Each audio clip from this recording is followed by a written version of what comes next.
Langate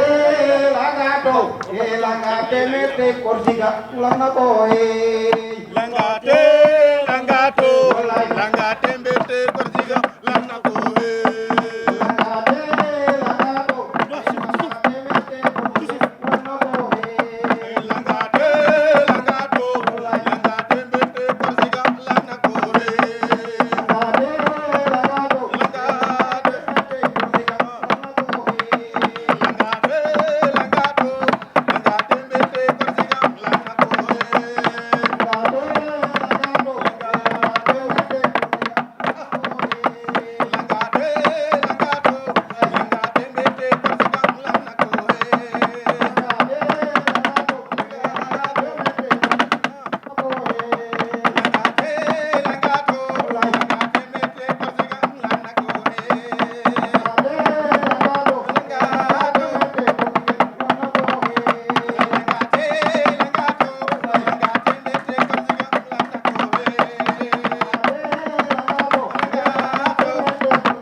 onik nembadi wo wasangnu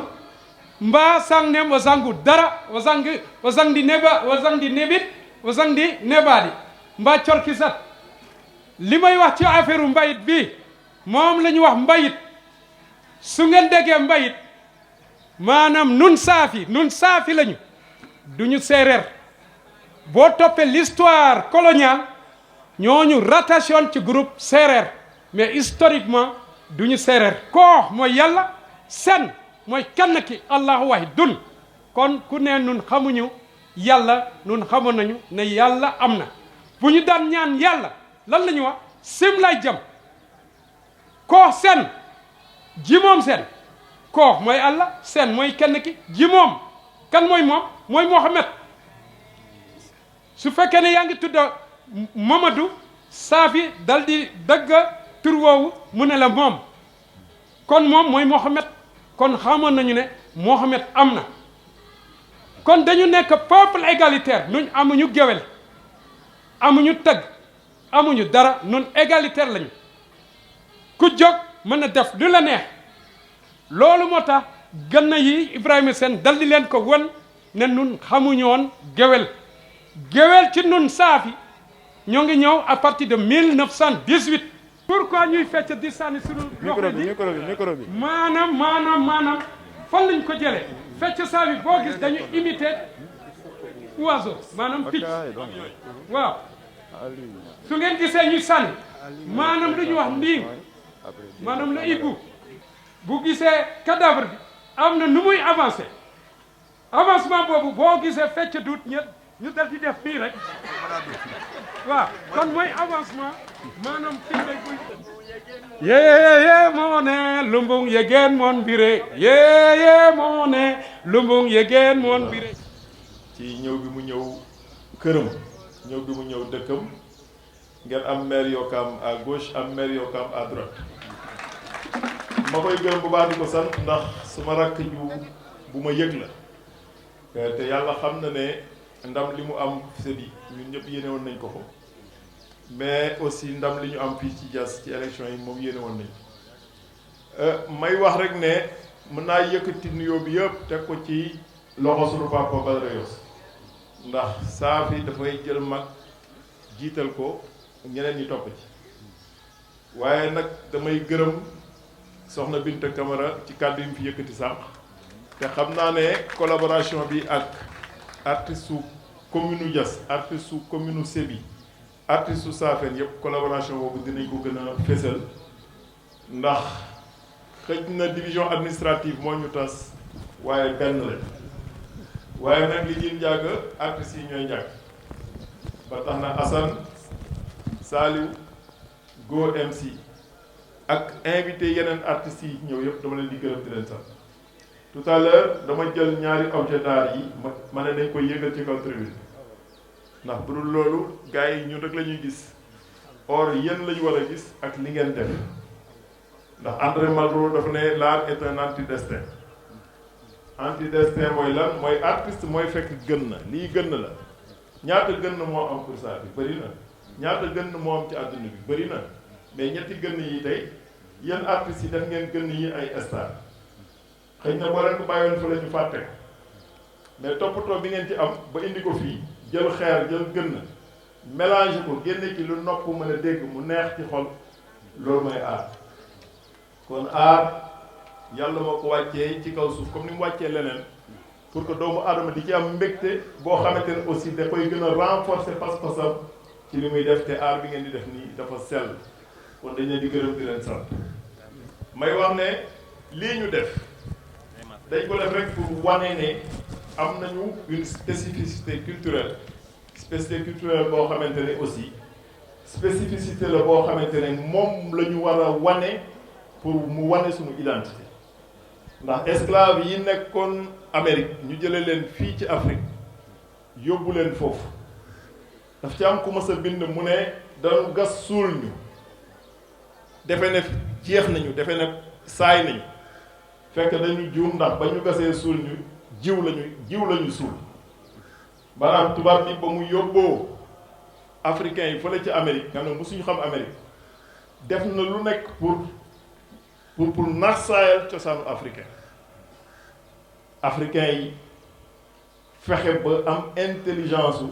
garder seen culture ba indi jazz pour dégg rythme jazz xam ne ci Afrique rek la mën a jógee jigéewul feneen jékki-jékki créer rhythm and blues ba ci rap bi xale yi di rap boo koy déglu day mel yaa ngi déglu musique boo xamante ne da nga màggaale moom ci dëkk bi tey ji les plus grands artistes au monde ay noirs la ñuy doon muy firnde ne ñooñu am na lu desoon ci ñoom malgré les 3 siècles de colonisation d'esclavage malgré les siècles de colonisation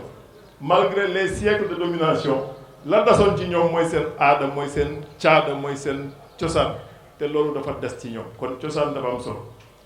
particulièrement ci commune Diass lii ñu jot a def damay remercier la commission culturelle bi nga xamante ne Alioune bi moo ko jiite wax na ko sànq ñun ba ñu faloo la ñu fàtte parti la ñu fàtte par parlo li tax ñu dénk ko parce que moom daf ciy yëngu Aliou ñu bëri xamuñu ko pour ça parce que Alioune dafa yor métier boo demee fële ca Saly yor na fa métier te ñamu nekkal xam nañu bu baax ne ci li muy yëngu muy lépp luy art lépp luy tourisme lépp luy activité culturelle daf ci xarañ moo tax aussi ñu dénk ko te rëccuwuñu ko te Alioune marqué nga point nag marqué nga but parce que yeneen commission yi ñu leen di xaar ñu gën a góorgóorlu te je pense que défi bi lancé nga leen kon dañ lay gërëm di la sant di remercier Mbaye Sène mi nga xamante ne loo sori yaa ngi koy coordonné ak moom Mbaye aussi def liggéey bu am solo Mbaye dem na sax ba temps yi dama ko romb fi yaram bi tàng ma ne ko Mbaye da nga feebar ah demal faju ji mu ne ma non affaire la après ñu lijjanti Doliprane jox ko jékki-jékki la lendemain ma gisaat ko ci affaire kon Mbaye dañ lay gërëm di la sant di wax ne lii mooy solidarité xol yi buñ ko tojee rek li ki des day yomb te xol mooy doomu aadama yéene mooy doomu aadama te yéene bii ñu am organiser lii dans le cadre de la biennale muy une activité spontanée tey mu am réussite bi ci war kon loolu dafa am solo sànq le ministre Abdoulaye Diop bi ma ko koy yëgal dafa ne ma su ma amee jot sax damay ñëw defal la surprise tellement il était content n'est-ce pas mais xam ngeen fi kenn acteur politique en général da ngay dellu sa base ndax il est maire de Sédhiou ak yeneen mais rien que la présence de Soxna Bintu rek doy na sëkk pour jëmmal affaire bi pour taaral maa ngi gërëm ñëpp di sant ñëpp di wax ne lii c'est une première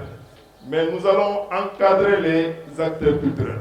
ñi def culture traditionnelle comme ñi def culture moderne ndax ñaar yooyu moo ànd te commission culturelle bi yéen seen commission la yéen yëngu ci wàllu art ku ci nekk ci yéen war na am numéro de téléphone Aliou numéro de téléphone Mbaye Sène mi nga xamante ne mooy rapporteur bi il faut un bouillonnement d'idées yooyu ngeen di am moom la ñuy traduire en politique culturelle am nañ ci vision ndax gars yi wax nañ ko sànq ndax man je peux me réclamer comme étant un acteur culturel ndax quelqu'un qui a fait 11 ouvrages je pense que bokk nga ci da nga cee taq rip n'est-ce pas doo ramatu bu ci naawandoo rek da nga ci bokk sax ci rip taq ci rip donc loolu aussi baax nañu xamal ko ñëpp may gërëm ñëpp di sant ñëpp di wax ne Diass commune Diass les artistes de Diass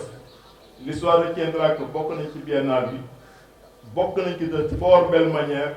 te télévision yi dinañ ko relayer te day wane ne Diass commune Diass dañu am une vie culturelle.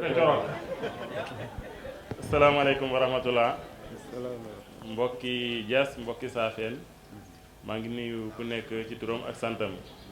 di jiital ci nuyoo bi sama frère monsieur le maire Mamadou Ndione di nuyu autorités yi nga xam ne ñoom ñëpp ñu ngi fii ci jataay bi muy mag ak jigéen di góor ak ndaw di wax ne xam naa damay gàttal comme timis bi daanaka mu ngi waaj a jot te monsieur le maire war na jël kàddu pour wax ak yéen dama ñëwoon rek pour bokk ci mbir mi ndax li ko waral mooy ñi ko organisé dañoo ñëw ba sama mairie andil ma seen invitation wax ma aussi solo sa bés bi ma ne woon quel que soit xataayu bés bi dinaa def tout pour ma ñëw pour wane ne tamit li ñuy def nii dafa am importance mooy aada ak cosaan culture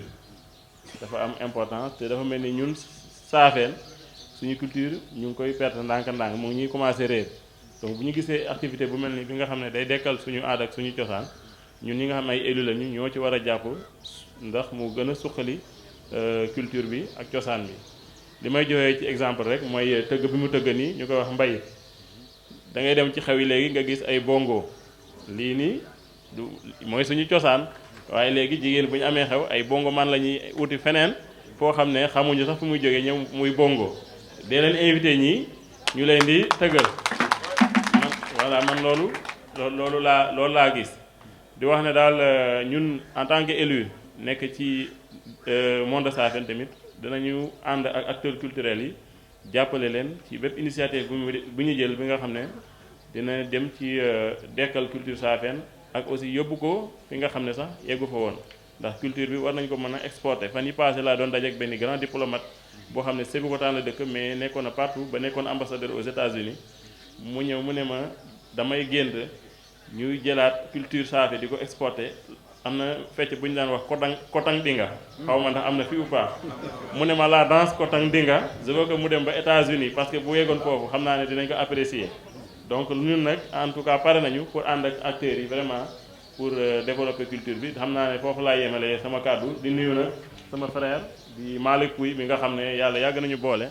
booba lii yëpp amagul yàlla boole ñu yàlla di dogal aussi ndax Saafeen dafa am nu mu bindoo muy yookam may yookam tey aussi ma dajeek directeur di yookam di doomu yookam voilà. nit ki moom ki la yëg rek moo la sonal te yëg ngeen ni moo daa ngeen bàyyi seen lépp ngeen ñëw fekk si ñu fii kontaan nañ ci trop amuñu seen fay yàlla mi am fay yàlla leen yàlla fay. maa ngi remercier bu baax monsieur le maire lii de bu yëgee fii moom sa loxo vraiment dugg na ci li ñuy wax ne monsieur le maire artiste la feeñal nga ko parce que lii c'est une première dans la commune de Diass vraiment macha allah mu fekk tamit man ma nekk président de la commission culture tourisme et artisanat maa lay gërëmaat bu baax ci kóolute boobu nga am ci man te wallaay bu ñuy dem campagne de man yow bokku ñoon yoon waaye xooloo ci loolu yépp da nga ne gagné nañu ànd ñun ñëpp ñu gérer liy développer suñu commune bi kon macha allah kontaan nañ ci trop suñu artistes yi nag vraiment kontaan nañ ci ñoom trop ñii de xawma leen avant biennale bi moo tax ma xam leen waaw Assane mi yeeg Saliou góoyam si dama ko daan dégg rek kon donc déjà loolu réussite la te xamante gi ñu xamante suñu biir te nee na nit ki mën nga nangu lépp sauf xamante mën na ko nangu vraiment macha allah yàlla may ñu fekk ay biennale yu bëri am réussite bu baax a baax ñu remercier aussi suñu maire Seydou Khotan waaw sant bi rek moo naqari moom puy bi voilà parce que voilà di frère di xarit ci Pape Malick koo xam ne toujours dama koy tooñ dama leen tooñ di waaye sama jabar puy la sant rek waaw kon yéen moom samay goro ngeen voilà vraiment art nag nit ñi dañuy dund art te sans ñu xam ko dañuy dund art dañuy foog ne art daal boo ko waxee mooy tableau yi ñuy defal wala sculpture kese art dafa yaatu ki tabax bâtiment am na plan bu mu bugg plan boobu yëpp ci art la bokk boo paree sa bâtiment bugg nga ko décorer loolu yëpp art la peintre bi yëpp lu muy def art la mais ñun des fois dañ koy dundee te duñ ko xam te suñu artistes yi ñu ñoo leen mën a jëmmal buñ leen jëmmale rek fu ñu mën a dem suñu bëgg a dem dinañ fa dem kon nag heureusement am nañu maire boo xam ne xam na valeur bi art kon donc maire macha allah bëgg nañu moom commune Diass mu saf sàppal art ak culture voilà léegi ma ñëw ci wàllu cosaan culture nit ku nekk des boo amulee culture moom lu bari dina manqué ci yow te jamono ji léegi toll nañu foo xam ne ne na développement waaw nangu nañ ko waaye la fa maam yi bàyyi woon de dara gënu ko lii Senghor daan wax rek nit ki téye la sa aada cosaan bu mu baax loo gis ci aada cosaan jël keneen jàmbu loo ci mën a jël ko nga dollee ko ci sa bos waaye sa bos boo ko bàyyee doo am repère ndaxte max ñi lu ñu daan jàngale yépp day tax nga am jom am fulla am fayda am kersa jomba yenn yi aada mooy lan mooy aada bi nga xam ne séeréer daaw na ko def aada bi nga xam ne mooy mbokk bi nga xam ne moom la séeréer daan def ku xewle sa mbokk yi ñëw teew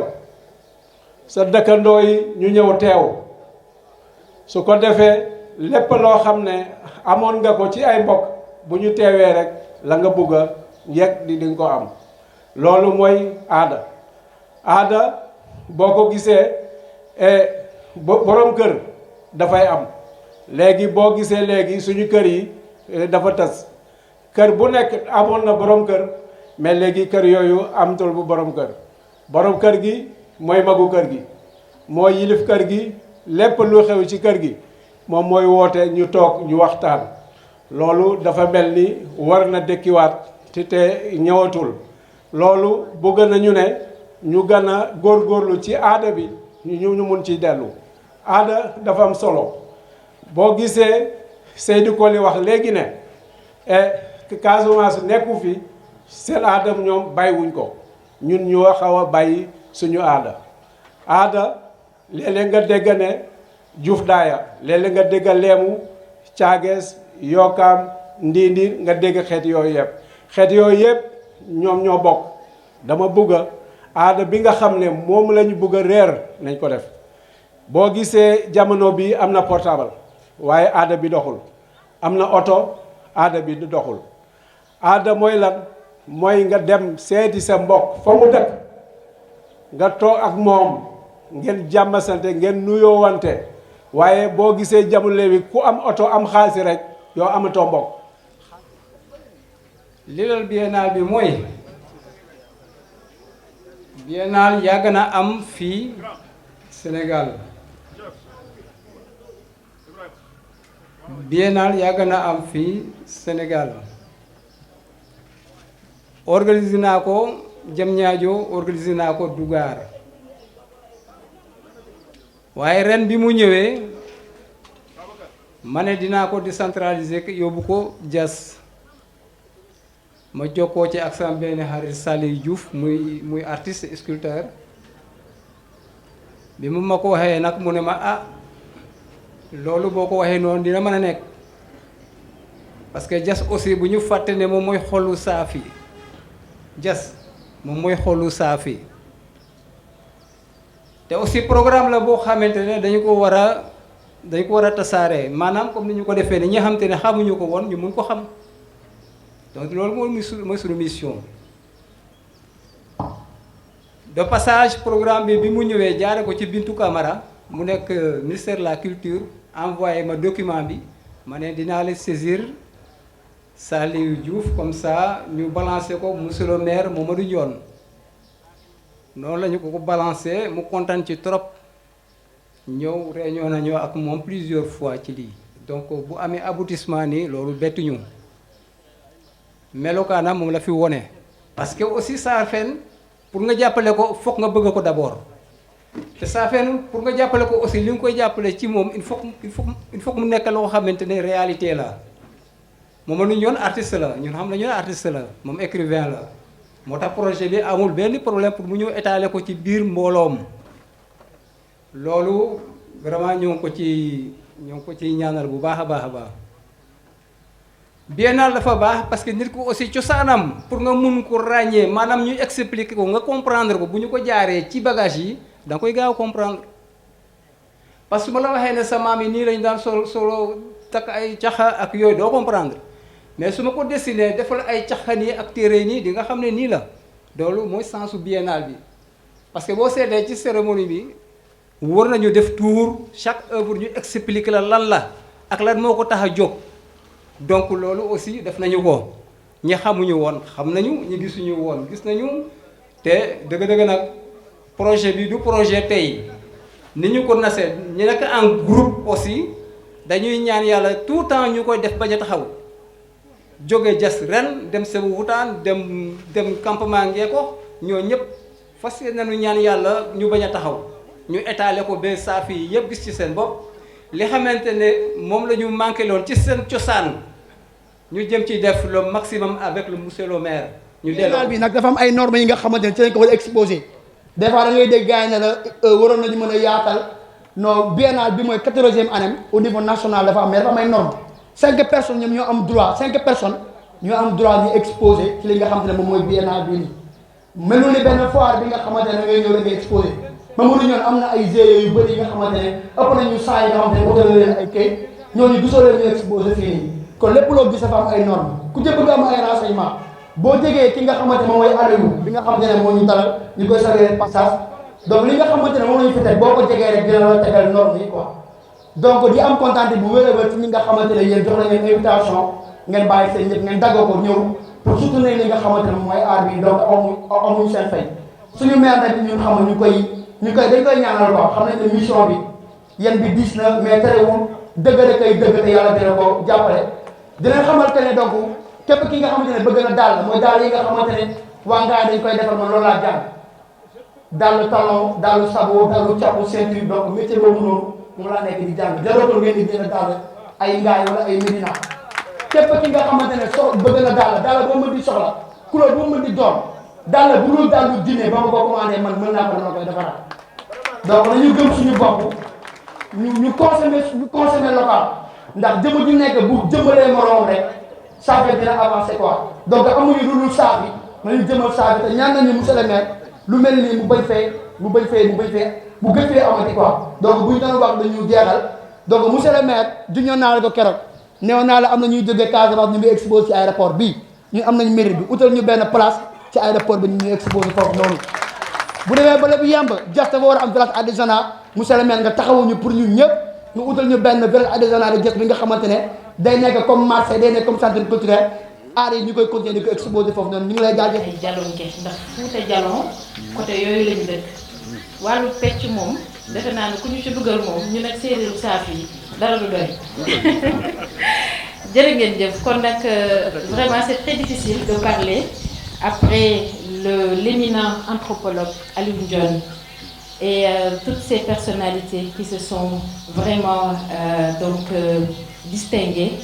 par l'amour qu'ils ont pour le patrimoine safi et la culture de manière générale mais nag comme mënuñoo ñàkk wax foog ñu wax maa ngi nuyu représentant wu maire yu Sindia yu Ngexo di nuyu monsieur le maire de la commune de Sébikotane di nuyu ñun ñëpp suñu kilifa monsieur le maire Mamadou Ndione nga xam ne ku baax la du fii laa ko gisee sama rakk yaay bu jigéen HCCT lay liggéey adjoint tamit ni ñu koy waxatee responsable femme apériste des Parcelles Assainies la sama rakk yaay bu góor nekk na maire adjoint donc du maire des Parcelles Assainies mais mbiru politique yàlla boolewu ma ak moom mais kii dafa dal sama xel waxuma ko ngir ngistal waxuma ko ngir toogaayam mais ku dal sama xel la parce que toog na ak moom lu toll ci waxtu mu wax ma dégg ma xam ne carrément que ni bu yàlla defee chance la commune de Diass am ko comme maire defe naa ni ci commune yi ñuy gën a ñeen ci kanam la fii ci Sénégal kon nag ginnaaw loolu may sant di gërëm bu baax a baax tonton Assane Diouf mi nga xam ne moom laa xam en 2017 boobu le maire Moulay Gueye mi ngi ma sollicité pour ma rendre opérationnel seen benn centre collectif et éducatif bi nga xam ne dañ ko tëjoon pendant 4 ans amul woon activité ñu ne ma comme say wajur fii la ñu dëkk yow say moo la jógee jëlee Diamniadio nga dem Parcelles donc nag au de passage may nuyu sama borom kër nga xam ne moom laa àndal monsieur Samb ak sama frère bi ànd ak man également voilà ndax culture dafa metti boo ci amee borom kër bu la ko nangul depuis 2009 ngeen di sëy te dara ñaawul sant ko ci kanamu ñëpp war na kon nag sant naa la gërëm naa la Samb kon ginnaaw loolu 2017 ba tey tonton Assane li ñuy wax ci qualité ak valeur u séeréeri saafi bu ñu jàppee du ñu bàyyi nit yu baax lañu nit yu baax ngeen macha allah yàlla moo leen baaxal ndax 2017 bi ñu commencé mu ñëw fekk si ma jox ma ay œuvre am boobu ba tey bàyyiwul lépp li nga xam ne mi ngi ko namm def dina ma ci woo doylu ci sama xel man tamit ma jël li nga xam ne jot naa ko xam ci wàllu culture ndax ministère de la culture laay liggéeyee depuis des années ma daal di ko ci jàppale ñu ànd ci liggéey bi loolu moo waral ni Biennale de Dakar bi mu ñëwee ma ne ko tonton Assane jot nañu def ay exposition à Diamniadio nekkatuma fa parce que maire bi 2 ans laa waxante woon ak moom sama ministère de la culture également 2 ans lañ ma mayoon pour chaque semaine 2 fois ma ñëw fa jàngal ay xale yi dëkk ci gox bi liggéey bi ñu mën a pare donte nekkatuma fa mais man de dama gis benn nit koo xam ne dama daje ak moom bi ma dajeek moom ci bureau bi ñu waxtaan yàlla dogal moom mooy maire commune Diass bëgg naa de biennale bii di ñëw ñu ñëw def fi li nga xam ne mooy exposition bi tuddee ko collectif des artistes réunis ndax moom c'est un visionnaire xatul ñooruwul kenn du doon maire boo xam ne c'est sûr day naan rek artistes yi dëkk Diass rek ñooy exposé c'est sûr que ni boo ko waxee man de dama bëgg a exposé tous les artistes yi nga xam ne dañoo nekk aux alentours ngir ñu porter la culture saafi du ci am benn opposition te wax dëgg yàlla rusulowuma ci loolu kon nag ma ko ci sant di ko ci gën bisimilahi jamme cawaale jaw moo jiitu si ndana boo tipat in ci xan boo tipat mbay di mboo cosaan ye jamme kormane simlay nga ye kormane simlay jamme kormane simlay aye kormane simlay jamme kormane simlay aye kormane simlay jamme kormane simlay aye kormane simlay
cheetetetet mais yow sawaay yow fu ñu la fekk yaa ngi ci kanamu ordinateur bi wala sa kanamu tablette ba sa téléphone portable lu xew mais damay lire ay information waaw waaw xoolal boo bëgg am ay information yu leer nañ et en temps réel duggal ci www.senegal7.com ay information yu wóor man de maa ngi application Sénégal 7 lépp lu xew dama koy jot ci sama téléphone ci tàng bi te nag application Sénégal 7 am ko yomb na da ngay dugg ci Play Store wala Apple Store nga télécharger ko rek xam li xew ci réew mi ak la xew ci bitim réew te nag dara du la ci umpu. Vous voulez des informations en temps réel? Cliquez sur www.senegal7.com. Sénégal 7, le roi de l'information en temps réel.